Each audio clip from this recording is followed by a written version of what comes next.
Assalamualaikum warahmatullahi wabarakatuh. Saya Muhammad Rafli Mustari dengan NIM 187221018 akan mempresentasikan proyek UAS dari matkul Informatika Biomedik yang berjudul Efficient Prediction of Early Stage Diabetes Using XGBoost Classifier with Random Forest Feature Selection Technique. Yang pertama ada pendahuluan.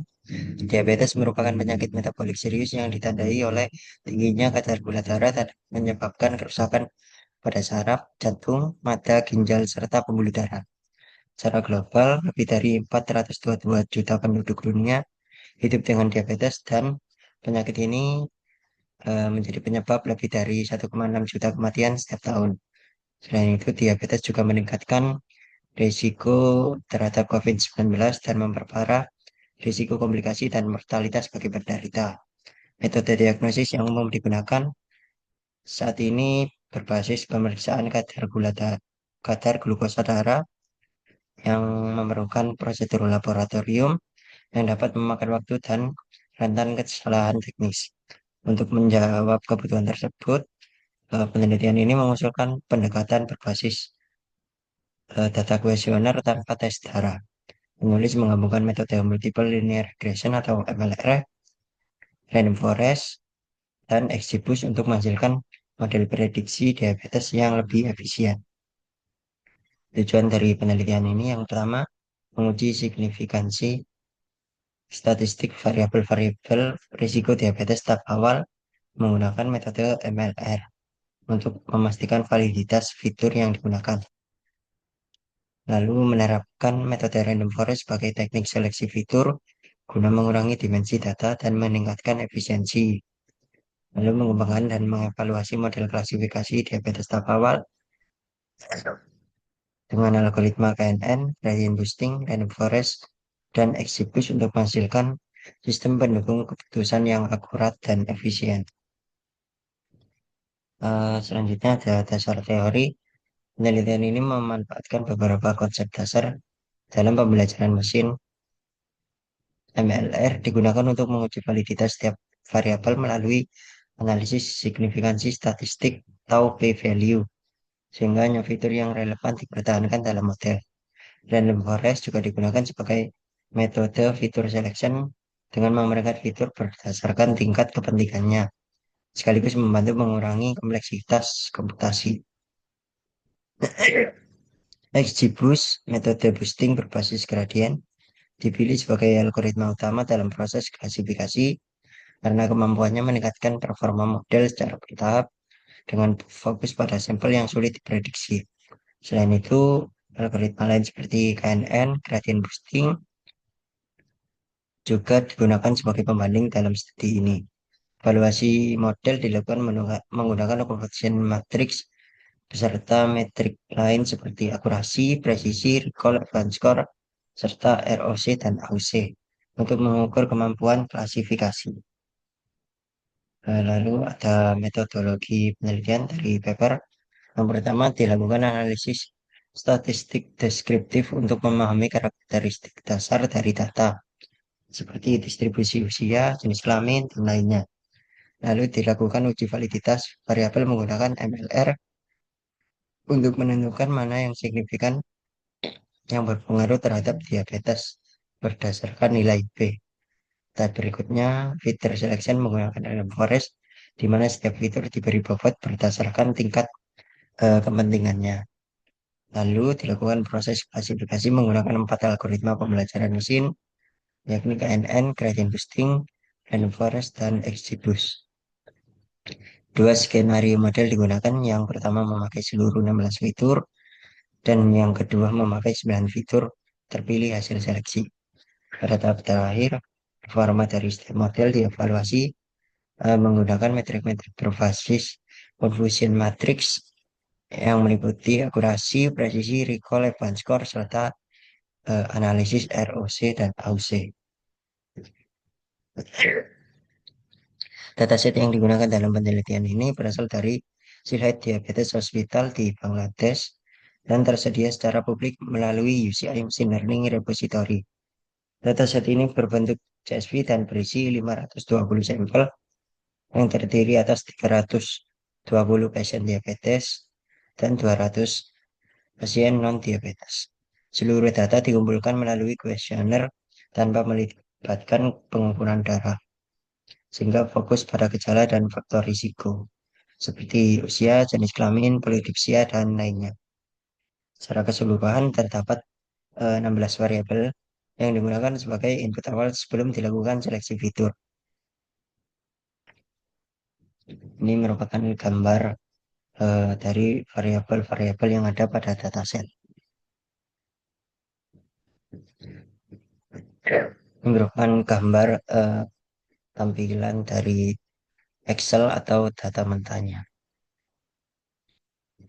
Lalu tahapan penelitian yang pertama, import library. Bagian ini berfungsi untuk memanggil seluruh pustaka yang dibutuhkan dalam proses pengolahan data, pemodelan machine learning, dan evaluasi performa, serta visualisasi hasil. Library NumPy dan Pandas digunakan untuk manipulasi data, Matplotlib untuk visualisasi, dan scikit-learn untuk membangun serta mengevaluasi model klasifikasi. Lalu fungsi load dataset memastikan dataset tersedia sebelum dibaca. Dataset ini terdiri dari 520 baris dengan 16 fitur dengan 320 baris sebagai diabetes dan 200 baris sebagai non-diabetes. Lalu ada pre-processing data. Bagian ini bertujuan untuk membersihkan dan menyiapkan data sebelum digunakan oleh model. Proses ini meliputi normalisasi nama kolom, identifikasi kolom target, konversi label menjadi biner, encoding fitur kategorikal, serta penanganan missing value.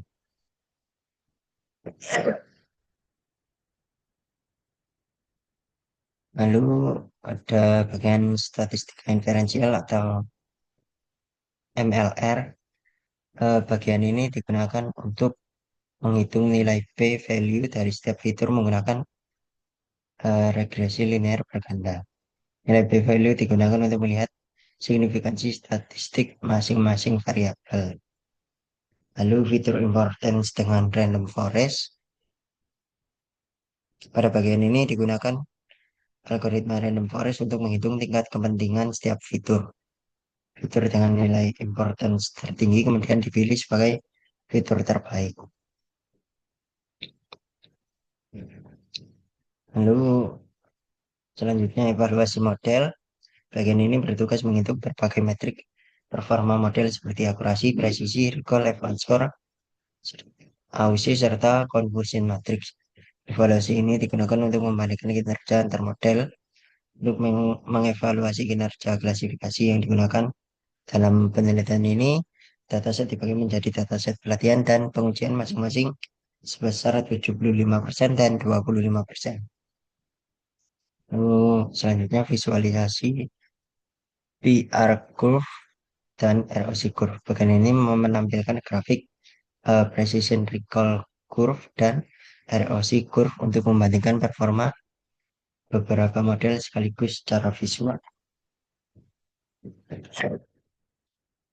Lalu uji coba dan pembahasan. Yang pertama, perbandingan hasil setiap percobaan. Perbandingan hasil percobaan dilakukan pada dua skenario utama, yaitu yang pertama menggunakan seluruh fitur atau full fitur menggunakan 16 fitur asli. Yang kedua menggunakan fitur terpilih atau selected fitur menggunakan 9 fitur hasil seleksi MLR dan random forest. Model yang dibandingkan meliputi KNN, gradient boosting, random forest, serta XGBoost. Dan setiap model dievaluasi menggunakan metrik akurasi, presisi, recall, advanced score, AUC, confusion matrix, dan waktu pelatihan. Nah, berikut ini merupakan gambar tampilan hasil dari confusion matrix dari full fitur dan selected fitur. Dan di bagian bawah adalah hasil evaluasi kinerja dari full fitur dan selected fitur.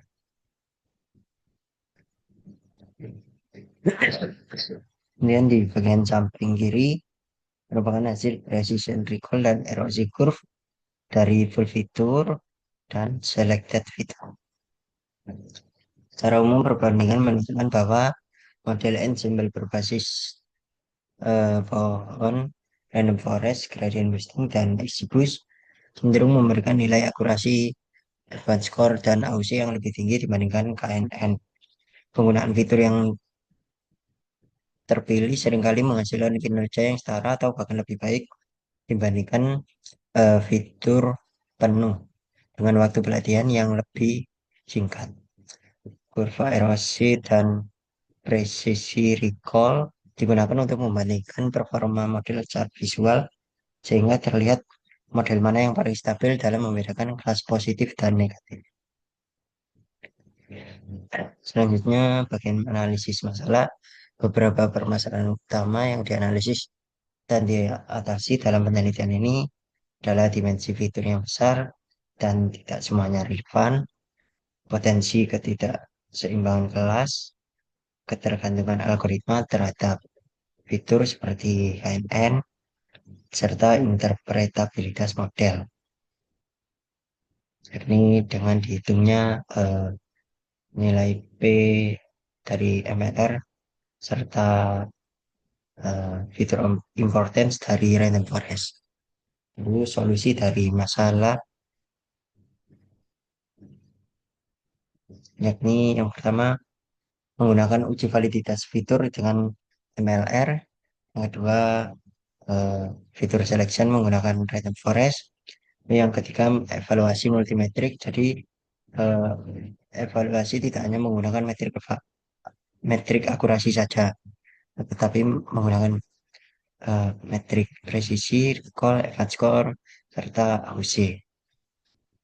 Lalu perbandingan model pada dua skenario fitur, ini menggunakan 16 fitur, serta menggunakan 9 fitur terpilih, serta visualisasi hasil seperti precision recall curve dan ROC curve. Kemudian kesimpulan dari penelitian ini menunjukkan bahwa penggunaan kombinasi MLR, random forest, dan algoritma klasifikasi berbasis ensemble mampu menghasilkan model prediksi dan tahap awal yang akurat dan efisien.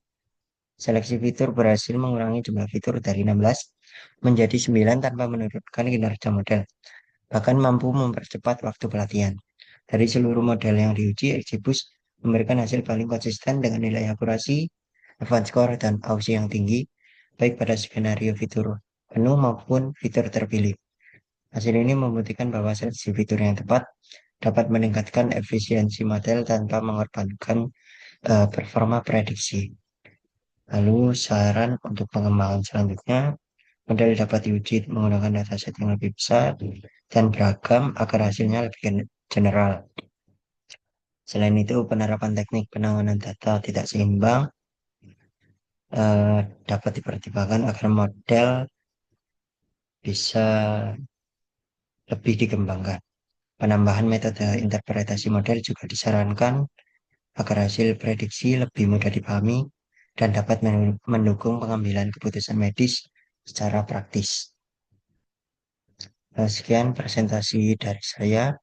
Kurang lebihnya mohon maaf. Wassalamualaikum warahmatullahi wabarakatuh.